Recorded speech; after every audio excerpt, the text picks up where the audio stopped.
Hello and welcome to our discussion. In August, the FDA issued much anticipated guidance on wireless medical devices. As we all know, incorporating wireless technology into medical devices has many benefits that can impact patient outcomes, including increased patient mobility and remote access to real-time patient data. Dave, let's start by talking about the benefits, the clinical benefits of having a ubiquitous wireless LAN throughout the hospital. Could you paint us the picture of this hospital of the future? Thanks, Kathy. Back, if we're talking traditional patient monitoring, we're actually talking telemetry. Back in the 70s and 80s and through the 90s, traditionally that was pretty much confined to the step-down area of a hospital. A lot of facilities, depending upon the size of the facilities, had anywhere from 40 to upwards of maybe 120 different patient channels. What's actually happened now and is of benefit both financially and clinically is to look at the hospital as trying to have that a complete monitored facility. That means every square inch of that facility being monitored. Being able to have the facility capable of monitoring that patient anywhere that patient goes or travels really lends to having more flexibility in monitoring your facility. It also possibly increases revenue because you have less ER diversions. And you also can get the patients out and mobile sooner and better so you can get them out of the high-cost ICU or high-acuity areas. It's a lot of benefits. Yes. Great. Obviously, the success of a wireless medical device is dependent on the networks upon which they run. Could you talk about what it takes to build a reliable network, both from the WMTS standpoint and the Wi-Fi standpoint? If you look at WMTS, that's based upon previous VHF, UHF, but coaxial-based antenna systems that have been around for approximately 20, 25, 30 years. Nothing has really changed since that point in time. So in the design of a system such as WMTS, it's a diversity antenna system. It requires two different antenna systems. It requires planning out a cable plant on each floor with specific lengths of coaxial cable per antenna, as I mentioned, diversity, also powering each leg, and then bringing those individual floors back and balancing out the entire system. A lot of that's kind of an art. A lot of that's dependent upon how well that person is experienced designing those systems. And then it's always dependent upon different environmental factors too. It depends upon the construction materials of the facility, whether you need to add additional antenna systems here or there. And at the very end, you have to sit there with the spectrum analyzer, really balance things out. You contrast that with the wireless LAN, which has crossed multiple vertical markets, unlike, say, UHF and VHF and WMTS, which is niche to the medical device space. They're enterprise tools, software tools that allow you to actually plan out the building or design of the wireless LAN using predictive modeling that takes into account all the different building materials. And then by using different tools, walk-around tools, you can actually plan where there's access points are. You now have controllers that actually control the power automatically that, depending upon that predictive model, can actually give you about a 98% accuracy before you go live. And then, as I mentioned, those tools, both software-based and both enterprise-based from the controller-based side, they're not only used in healthcare, but they're used in different vertical markets such as Department of Defense, education, hospitality, and also it's deployed across hundreds of thousands of different wireless LANs. So you're really taking advantage in the wireless LAN space of all that R&D, thousands and tens of thousands of deployments versus WMTS, which is very niche to the medical or healthcare space. Can you talk about the reliability of Wi-Fi for patient monitoring? I think one of the concerns that has come up in terms of discussions has been how reliable can wireless LANs be for a life-critical application. And a lot of this really, there's dependencies upon the design of the network, but in reality, wireless LAN or patient monitoring takes up a very small amount of bandwidth. And as I mentioned, in all these other vertical markets, we have a variety of different mediums such as voice, data, and video being used over the wireless LAN. And now we have instances of, say, real-time patient monitoring. while I agree that the criticality of having life-critical alarms and data needs to be there are ways to set up quality of service mechanisms in the controllers and set up priority queues that can allocate that correct amount of bandwidth and take precedence over other applications. This is standard best of practices. It's used in the industry, in multiple industries. It's used in industries such as the financial transactions, where those financial transactions needs to get through. And essentially, it's Network 101. The reality is, as I mentioned, patient monitoring, whether one monitor or 100 or 1,000 monitors, with the right quality of service mechanisms set up in the controllers. And additionally, this can be monitored as well, because as other traffic comes through, it can always say in the controller that patient monitoring has the highest QoS, and no matter what happens, that data will always get through. And then additionally, there's real-time spectrum analyzers that are now built into the access points, which you don't have that into WMTS. I mean, that's not real time. So in case of any type of potential interference that would come, it would know that, it would mitigate that and log that. And additionally, there's called SNMP monitoring, which can monitor that network in a live fashion. So the IT person would know proactively the health and characteristics of that network before actually something ever happened. Unlike something, say in the previous UHF, VHF, WMTS world, the only way you're going to know something happens is when it actually happens. What sort of thing could happen in a WMTS network that might cause interference? I've seen instances in my experience where you've had intermittent dropouts happen. That could be that somebody placed, in this case, an antenna in a radiology area where it brought in EMI emissions from an ultrasound machine. I've seen other instances where it happened only in certain times of the week, at certain hours of the day, where it turned out to be an antenna was placed outside a chapel that had a bad ballast when the fluorescent light went on.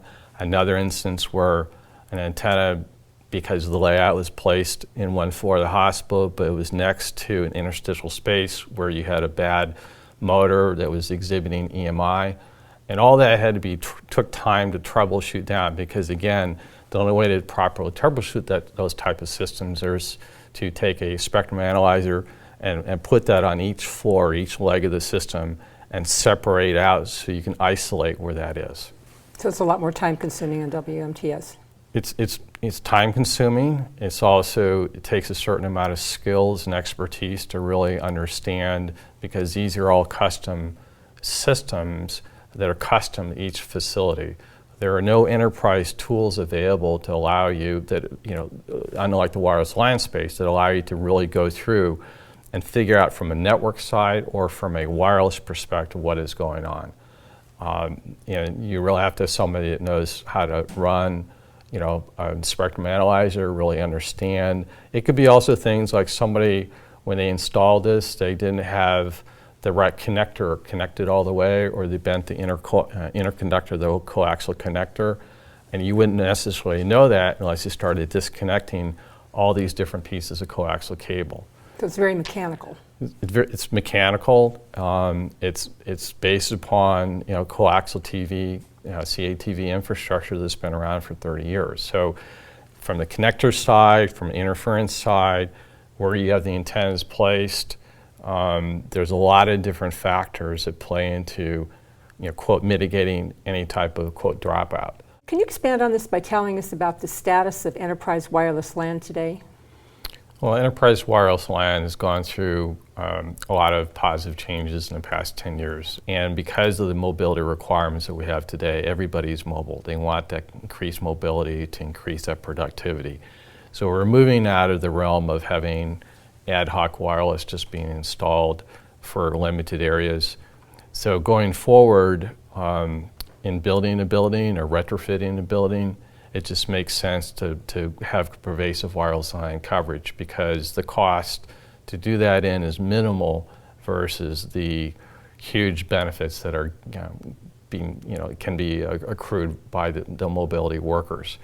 And today you have, you wouldn't think of building a building today without centralized heating, ventilation, air conditioning. And moving forward tomorrow, that's going to be the same thing with any type of wireless LAN coverage. It's going to be like a utility. Wireless LAN will become, or is, the gold standard to improve productivity, because that's the world that we live in today. So Dave, do you recommend using the same network for monitoring both transport patients and ambulatory telemetry patients? Wireless LAN can be used for patient transport monitoring. It also can be used in a very reliable fashion for ambulatory telemetry monitoring. At the end of the day, it's less cost to have one infrastructure. It's less risk to manage one infrastructure, and yet can have quality of service dedicated in both different types of acuity patients in one managed wireless LAN. And you can move the patients between, if you were moving a patient from, say, a high acuity monitor to a telemetry monitor, they'd be on the same network? Beyond the same network, you have one design, you have one infrastructure, one managed infrastructure, and less type of risk. Dave, there's a lot of talk about the different bands of Wi-Fi. The A, the B, the G, the whole alphabet soup. What do I need to care about? If we go back to wireless LAN specifically, how it evolved, it didn't evolve based upon the requirements of healthcare. It evolved based upon enterprise IEEE requirements.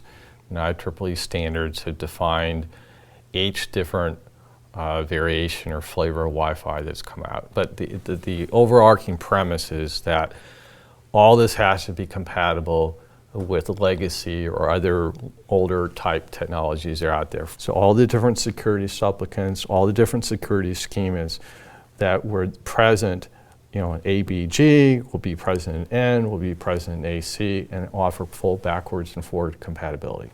Dave, I hear that the spectrum is becoming increasingly crowded with voice, data, imaging, videos all coming onto the Wi-Fi network.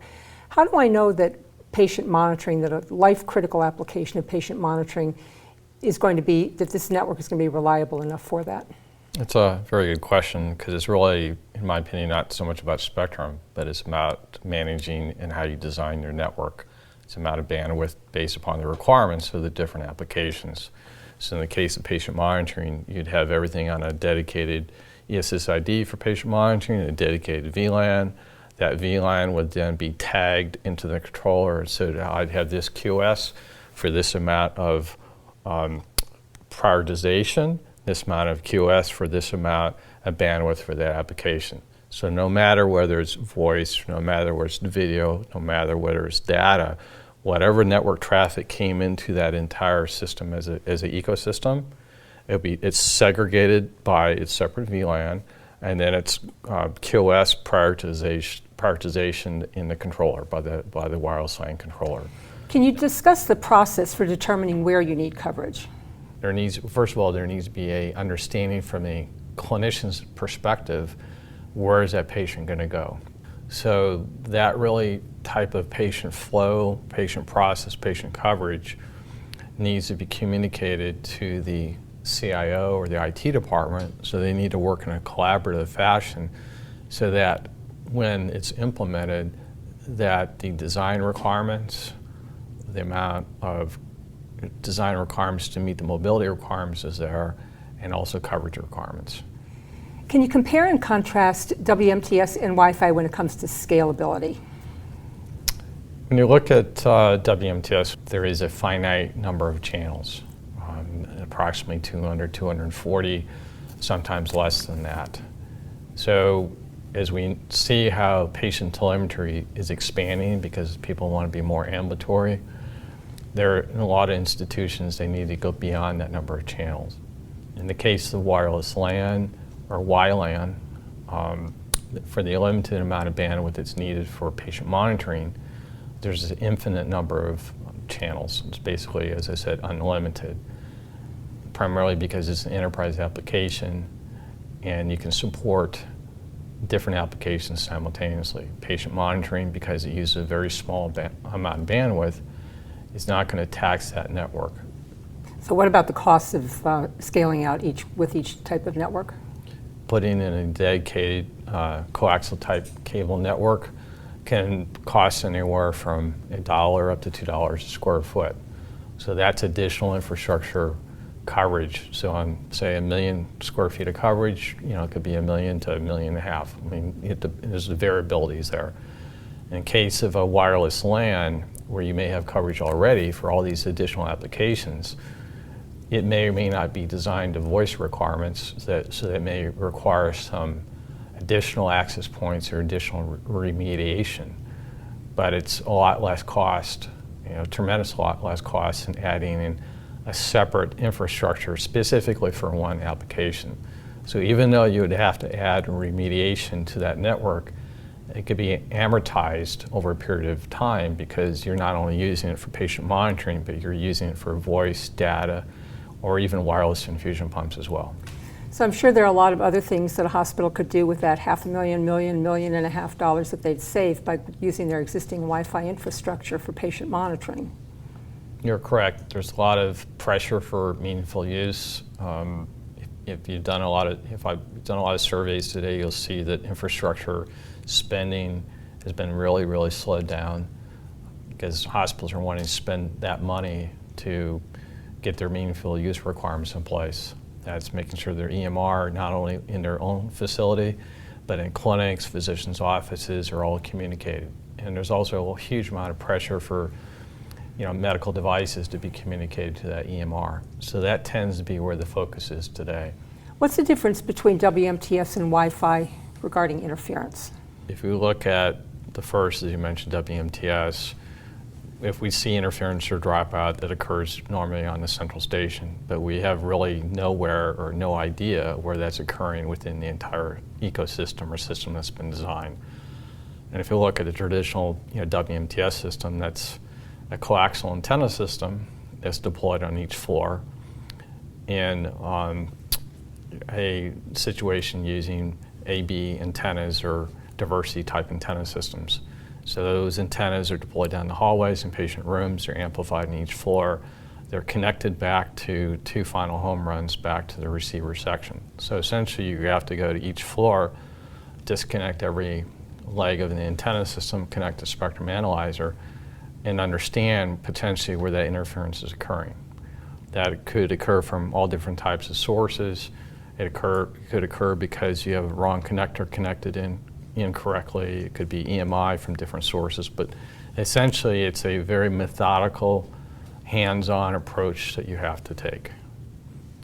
And in terms of the wireless LAN, now they've advanced to a point where they've incorporated spectrum analysis in different types of manufacturers' access points. So essentially, if you had an interferer, this spectrum analyzer would identify and classify that interferer and provide notification directly and immediately to the IT administrator and log that. And additionally, because you know where that interferer is occurring or interferer is occurring, such as potentially any type of device, that may be in that certain frequency range, you could identify and resolve that immediately. So one is taking approach where you might have to take numbers of days or weeks and somebody taking expensive pieces of equipment on site to physically have to connect and disconnect and reanalyze everything. One is more of an enterprise IT approach that automatically analyzes things 24/7, 365 proactively, logs, identifies, and notifies. Dave, what are the patient safety benefits of bidirectional communication? If you start looking at telemetry communication in general, in the past it has all been unidirectional. So if you look at traditional, before WMTS, UHF, VHF, now WMTS, as a patient wears a transmitter, it transmits to or through a coaxial antenna system back to the receiver to the central station. So the bigger premise here is we're looking at, well, what's in the instance of dropout, what happens? In this instance, if there's a dropout, there's no notification to the caregiver on that transmitter that a dropout had occurred. That only occurs at the central station, so not somebody at the point of care. And additionally, there's no acknowledgement back to the transmitter itself. In the case of bidirectional, if we're looking at wireless LAN communication, you essentially have that device as a receiver and transmitter that transmits information It'd be just like your laptop. It transmits information, in this case back to a central station. In case it goes out of range, there'll be notification onto the transmitter that you're out of range. But more importantly, it's still monitoring the patient. That is a full-fledged patient monitor that's monitoring the patient with the EKG and vital signs. In the case of WMTS, that monitoring has essentially stopped. So in terms of risk to that patient, there's probably more risk on monitoring the patient on WMTS if a quote dropout occurred. If any type of dropout occurred on a monitoring system using wireless LAN, you'd add that notification back to the caregiver, but you're also still monitoring that patient. Locally. Locally. You still have the alarms, you still have the alerts, you still have the waveform on the display. So there's no compromise to patient safety from that aspect. So if a hospital were to implement patient monitoring on its existing Wi-Fi networks, what would be the best practices for it to follow? The first step I would ask for is the CAD drawings or the drawings of the facility. I would have the clinician or the clinical team outline where they'd want to have coverage for that patient. I mean, all the rooms, all the hallways, all the elevators, where that patient would travel, the radiology, the cardiology, cath lab, cafeteria, anywhere that patient would go. Then based upon that, I would use a predictive model that could take into account. I'd also get on the phone with the facilities and understand the age of construction of the facility, to understand the wall compositions, the tile, the types of rooms, where they'd have the bathrooms located, any isolation rooms, any lead line rooms in radiology. And I could take that understanding after conversations and discussions and build a predictive model of that facility. Then I could turn back to the organization and say, all right, here's what you need to meet your clinical requirements based upon where the patient's going to travel. Here's technically the requirements. Then they could go back to their integrator or whoever they use and say, based upon our existing architecture that we have, we need to add or remediate this amount to meet these requirements. Now, what would you say the time frame would be, a typical time frame for this whole process? From a design standpoint, in terms of getting all the requirements, doing the design, and understanding the facility's requirements, it's not more than maybe a week. It's very quick. Wow. If you really can get the appropriate resources on the phone, talk to them, understand the requirements, it can really shorten this time cycle, but also can lessen a lot of the costs. Because a lot of the costs were usually by sending somebody on site to walk around to do a site survey, which, in a large amount of cases you don't have to do anymore. Dave, this has been a lot of information, a lot of good information. Thank you very, very much. So I'd like to summarize what I heard you say today. And one is that Wi-Fi is safe and reliable for patient monitoring. 2, that the key for success is in the design and implementation and management of the network. And 3, that Wi-Fi opens the door to unprecedented benefits for the hospital, including the ability to monitor a virtually unlimited number of patients housewide, significant cost savings, improved workflow, and a lot of other benefits. Now, let's say somebody is listening to this webinar today and they go away and think about it 3 days later. What would you like to stick in their minds from what you've said today? I want someone to stay with me is understanding that the wireless LAN marketplace, wireless LAN in general, is where it is today and it's the future, and it's safe, it's reliable. There's billions of dollars being spent in this industry, and that is where the market is going. Well, our time is up. Dave, thank you so very much for all of your efforts today. Great job, great answers as usual. Thank you very much, Kathy.